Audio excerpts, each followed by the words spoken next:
அதிகாரம் 7 மக்கட்பேறு.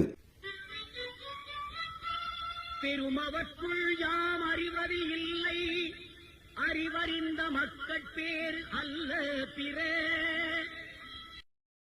வணக்கம். திருக்குறள் அதிகாரம் 7 மக்கட்பேறு. நல்ல மக்களை, அதாவது நல்ல குழந்தைகளை பெற்று அவர்களை சான்றோராக வளர்க்க வேண்டிய பெற்றோரின் கடமைகளையும் அந்த பிள்ளைகளின் கடமைகளையும் பற்றி விளக்குவது திருக்குறளின் மக்கட்பேர் அதிகாரம் ஆகும். இன்றைய திருக்குறள் 61. பெருமாற்று யாமறிவதில்லை, அறிவறிந்த மக்கட்பேறு அல்ல பிற.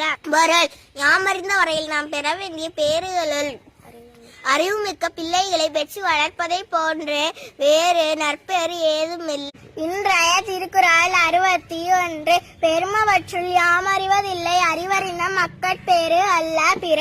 பொருள்: யாம் அறிந்த வரையில் நாம் பெற வேண்டிய பேறுகளுள் அறிவுமிக்க பிள்ளைகளை பெற்று வளர்ப்பதை போன்று வேறு நற்பேறு ஏதுமில்லை என்று திருவள்ளுவர் கூறுகிறார். நன்றி. நன்றி. நன்றி. 34. 5.